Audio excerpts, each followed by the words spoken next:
This in front of me is the 2023 Maruti Suzuki Jimny Zeta manual, which is the base variant of the all-new Jimny. And today I'll be showing you the exterior, the interior and everything you need to know about this car itself. Starting off right from the engine. This is powered by a 1.5 litre naturally aspirated engine which makes about 104 horsepower and 134 Newton meters of torque. It is longitudinally mounted, which means the cylinder heads go from the driver to the front side of the car. It is not like most of the monocoque cars which have a transversely mounted engine which go from side to side. And now moving on right down to the grille. This is a 5-slat grille in the front with the Suzuki logo and the round headlamps, which is quite reminiscent of the old Gypsy King, which essentially was the predecessor of this car. We have the grey finish around the headlamp and the grille, which is contrasting with the white paint, and it gives it quite a nice look. We have this bumper in the front with these athletes, which is an official accessory. These fog lamps are also an official accessory for the base variant, and these are standard on the top variant. Another thing which this misses out on is the LED headlamps. So the top variant gets projector all LED headlamps. The base variant makes do with halogen headlamps.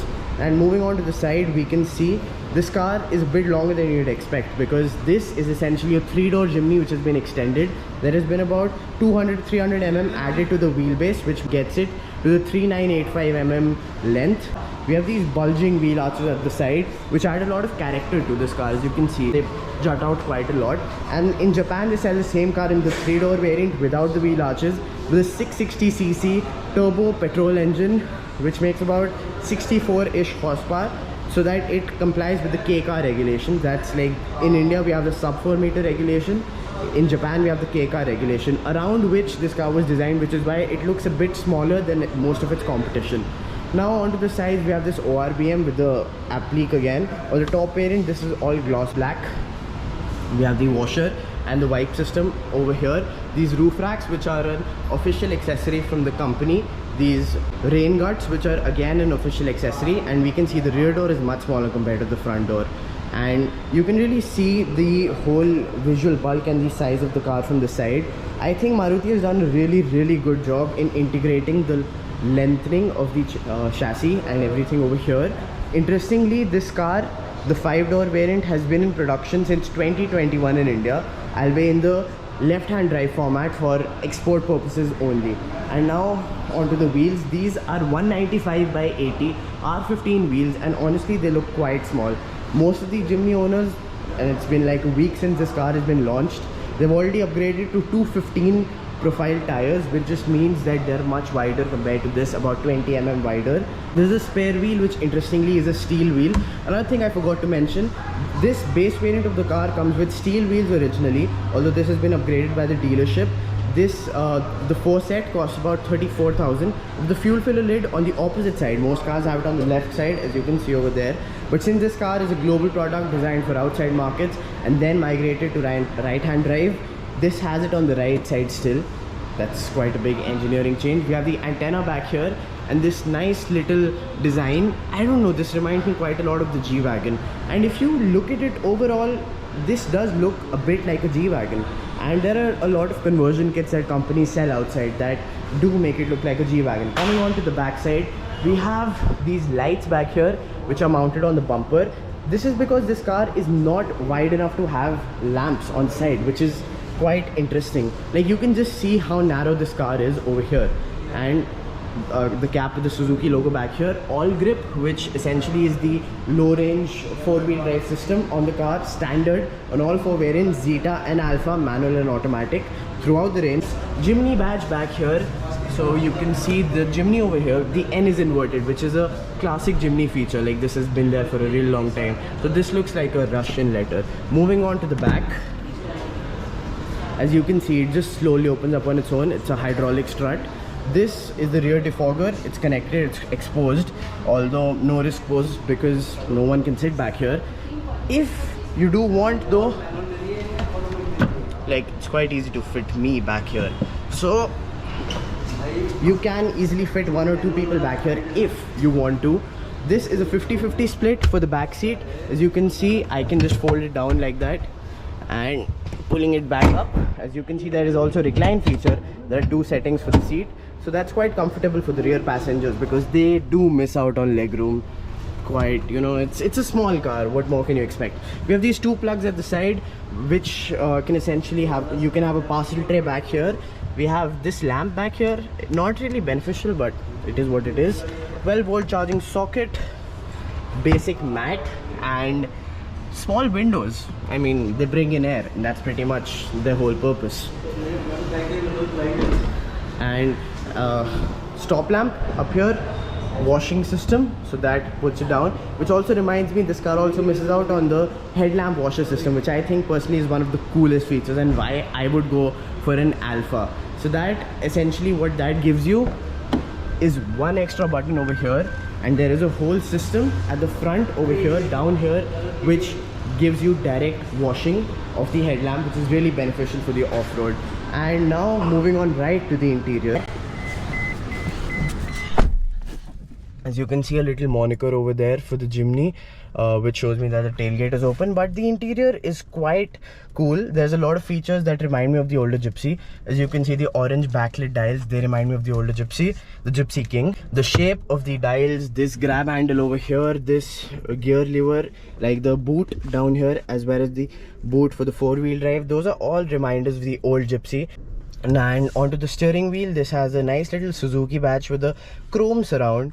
So this is quite reminiscent of the older Jeep Compass. Like, I can see a lot of different features that they've picked out from a lot of different cars. We have the audio controls over here, no controls over here, it's all blank switches. Why? Because in the top variant you get the controls for the cruise control over here, which sadly is a miss on the base variant. Some basic calling functions over here, manual AC, automatic on the top variant, 7-inch touchscreen. It's not working right now, the battery is discharged, but there's a 9-inch touchscreen which is much bigger, like about 2 inches bigger, fits out the center a bit better, although I think this is a much cleaner fit because the 9-inch looks a bit oversized in this rather basic cabin. And otherwise, the speaker system is quite lackluster. These dials, as I already told you, orange backlight, and in the center we have a little MID.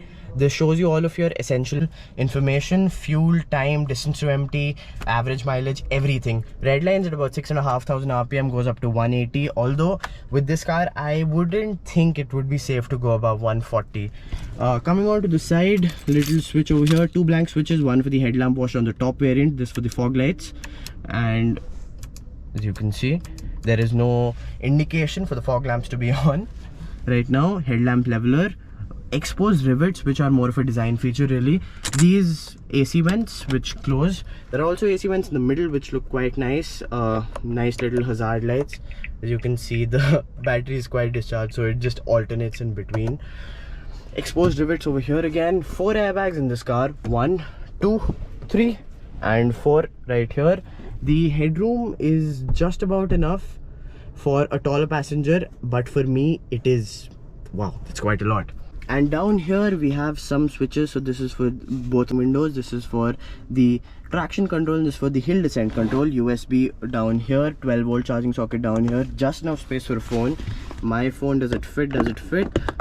I mean, yes it does, but I think it would easily come out and fall over in case I'm doing some off-roading. The shifting is quite flimsy, honestly. Like, if you look at it, it is not the best feel. The gears don't slot into place, they're quite slushy. And now moving on to the back seat. So now on to the back seat of the Maruti Suzuki Jimny. This is with the seat adjusted to my height, which is about 5'7". The knee room is adequate and the headroom is quite good, although with taller passengers and a taller driver it might be a bit difficult. So people over 6 foot might struggle to fit in here. The seat is quite narrow, honestly. It is strictly a 4-seater, so 50-50 split over here. These seats fold down. Another really good feature about this is that with this seat, both of them, you can turn it into a lounge chair if you remove the headrest. I will show you that in a minute. But over here, back here, we have these. So direct lift off the 2006 Maruti Suzuki Baleno, black door handles, and really good grab place with exposed rivets. Over here the headliner is quite cheap, and so are the plastics overall. Like, this cabin as a whole, the plastics are quite cheap in this car. But that's not what this car is about. This car is about going off-road. This car is about giving you the Suzuki reliability, the Maruti Suzuki reliability, and giving you all of that in a nice little package which can go anywhere. And that's what makes this car a globally successful product. The fact that this car It's so small, under 3.6 meters in the 3-door variant. It has a 1.5 liter engine, 100 horsepower, yet it outperforms Jeep Wranglers, it outperforms Land Rover Defenders, it outperforms all of these much bigger cars out on the trails. That's what makes this a popular product. So for the Indian market, it's quite a niche product, especially with the pricing, because in India people associate bigger price with bigger products, and this is a big price compared to the Thar, like same pricing. The Thar is a much bigger product overall. So people, there has been a lot of drawback based off of that this is a smaller size, but people, what they don't realize is the off-road credentials of this thing. This car is going to be much better off-road, and unlike the Thar, unlike all Mahindra products wherein in the first lot you always have reliability issues, this is reliable from the get-go, and that is what Maruti gives you. So what's my verdict on this car? This car, really, it's a good product. It is a really well engineered product, and this is built to last. And this car is good for those people who value off-roading over anything else. For those people who buy a Thar just for the road presence, just for the feel of it, just because, you know, they get something that looks like a Jeep, this car is not for you.